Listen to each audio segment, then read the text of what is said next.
Selamat pagi hadirin yang saya hormati, Dewan Juri yang bijaksana, serta rekan sejawat yang saya banggakan. Perkenalkan, saya Anissa Fatimah Rahma, mahasiswa Fakultas Keperawatan Universitas Jember. Izinkan saya mengajak kita semua melakukan perjalanan waktu.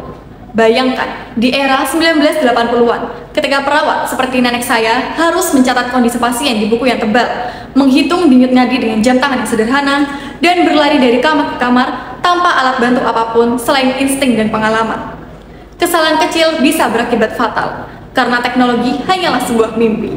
Namun, hari ini, di era 5.0, 2025, dunia keperawatan telah berevolusi. Telemedicine memungkinkan pasien Papua berkonsultasi dengan dokter di Jakarta hanya dalam hitungan detik. Artificial intelligence mampu mendeteksi penyakit kronis dengan akurasi yang tinggi. Dan wearable device memantau kondisi pasien secara real time. Dunia keperawatan telah berubah dari seni manual menjadi simfoni antara manusia dan mesin. Tetapi, seperti mata uang, perubahan ini mempunyai dua sisi, harapan dan tantangan. Pertanyaannya, mengapa kita harus membicarakan ini sekarang? Karena dunia kesehatan sedang berada di persimpangan jalan. Pandemi COVID adalah titik balik. Pandemi mempercepat adopsi teknologi dalam skala yang besar. Tanpa kesiapan dan diskusi kritis, teknologi justru berisiko memperlebar jurang ketidakadilan. Kota besar mungkin menikmati layanan AI yang canggih, sementara desa masih berjuang dengan internet yang putus nyambung. Di Indonesia, dengan 280 juta penduduk yang tersebar di ribuan pulau, teknologi bukanlah kemewahan, melainkan penyelamat nyawa. Data Kementerian Kesehatan menunjukkan 85% rumah sakit besar di Indonesia telah memakai rekam medis elektronik. Telemedicine melonjak hingga 50% pasca pandemi. Menurut laporan Primaya Hospital, bahkan Universitas Indonesia juga meluncurkan Home Cura Plus sebagai platform keperawatan digital untuk layanan home care. Namun, realita belum merata. Di Maluku dan Papua, hanya sekitar 25% perawat yang mahir menggunakan teknologi kesehatan. Penyebabnya bukan hanya niat, melainkan keterbatasan infrastruktur dan literasi digital. Jadi, hadirin yang saya hormati, kita sebenarnya sedang menghadapi sebuah paradoks. Kemajuan pesat di satu sisi, tapi kesenjangan yang lebar di sisi lain.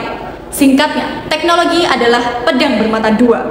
Mari kita lihat dulu sisi terangnya. Di bidang administrasi, misalnya SIM RS berbasis EHR atau Electronic Health Records di RSUP Sarjito, Yogyakarta, membuat data pasien bisa diakses secara real time. Akibatnya, koordinasi lebih cepat dan kesalahan berkurang. Selanjutnya, bagaimana dengan komunikasi dengan jarak jauh? Aplikasi seperti Halodoc dan Alodokter memungkinkan perawat memberikan layanan hingga ke pelosok. Pasien yang ada di Papua pun bisa mendapatkan edukasi kesehatan tanpa harus menempuh perjalanan yang panjang. Tidak berhenti di situ. Di dalam dunia pendidikan keperawatan, teknologi seperti manekin simulasi dan AED membuat mahasiswa berlatih resusitasi dengan lebih nyaman dan nyata. Artinya, generasi perawat seperti kita lebih siap menghadapi situasi yang darurat. Namun, di balik cahaya selalu ada bayangan. Sistem yang rumit kerap membuat perawat kewalahan. Privasi data terancam, telemedicine terganggu jaringan. Bahkan, perawat senior merasa digantikan oleh mesin. Ironisnya, teknologi yang dimaksudkan untuk membantu justru memicu masalah baru. Lalu, apa langkah kita? Menolak teknologi jelas bukan pilihan. Yang harus kita lakukan adalah mengendalikannya.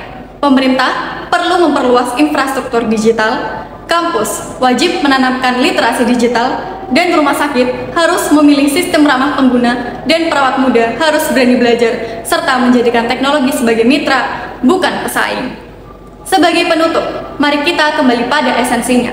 Teknologi hanyalah alat, empati tetap di tangan perawat. Bila kita bijak mengelolanya, keperawatan akan menjadi lebih presisi, lebih cepat, dan lebih merata.